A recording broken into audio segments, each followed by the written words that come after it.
Imagine uma terra onde rios moldaram destinos, onde o tempo parece se repetir, mas nunca da mesma forma.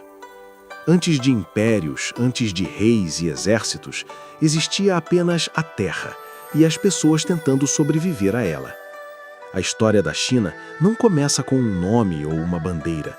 Ela começa com o homem observando a natureza, aprendendo com ela e, aos poucos, tentando dominá-la.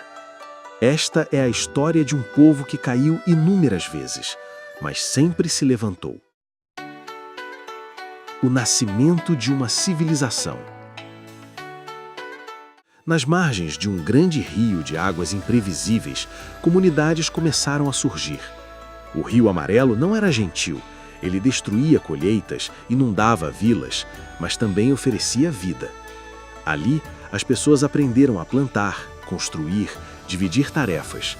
Com o tempo, surgiram líderes, rituais, símbolos e a necessidade de registrar o mundo. Foi assim que a escrita nasceu, não para contar histórias, mas para lembrar quem eles eram. Reis, deuses e filosofia. Conforme as vilas cresceram, o poder se concentrou. Reis governavam em nome dos céus e o mundo passou a ter ordem, ou pelo menos a ilusão dela. Mas foi em meio ao caos que surgiram as maiores ideias. Pensadores começaram a questionar: como um governante deve agir? O que torna uma sociedade justa?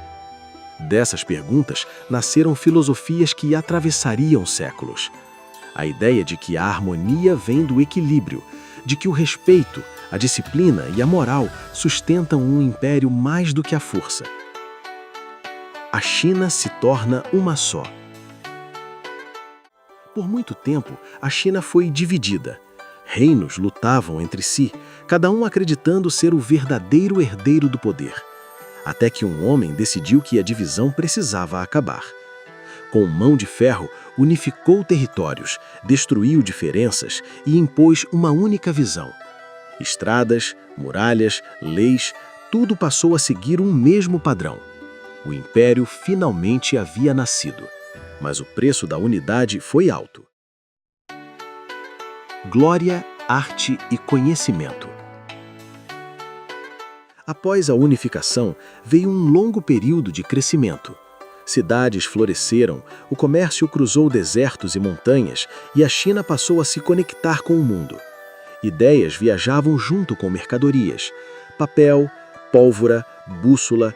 Sem perceber, a China estava moldando o futuro da humanidade.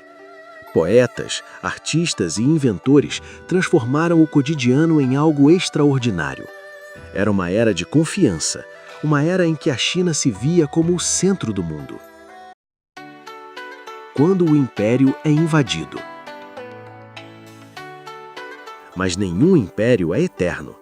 Vindos de terras distantes, guerreiros a cavalo atravessaram fronteiras que pareciam intransponíveis. A China foi conquistada por estrangeiros e ainda assim sobreviveu. Os conquistadores governaram, mas acabaram absorvidos pela cultura que tentaram dominar. A China não resistia com armas, ela resistia com identidade. Fechando as portas para o mundo.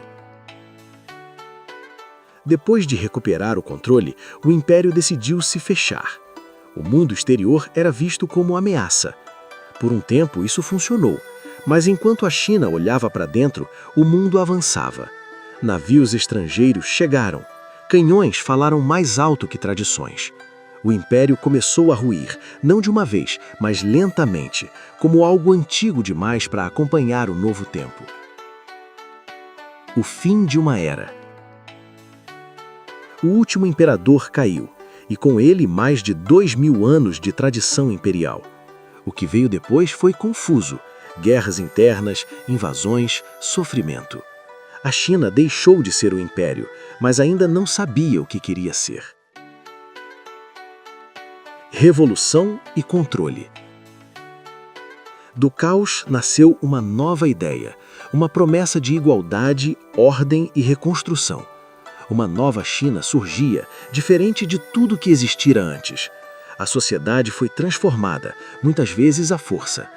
Alguns acreditaram, outros sofreram, mas o país seguiu em frente, como sempre fez.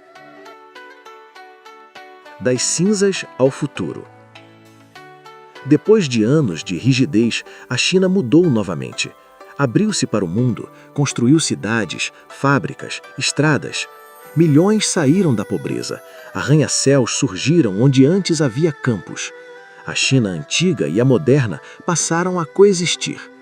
Templos ao lado de trens de alta velocidade. Tradição caminhando ao lado da tecnologia. Uma história que continua. A história da China não é apenas sobre poder, é sobre resistência, é sobre cair e aprender a se reconstruir. Do barro às megacidades, a China continua fazendo o que sempre fez: adaptar-se, transformar-se e seguir em frente. Porque esta não é apenas a história da China, é a história de um povo que nunca deixou de existir.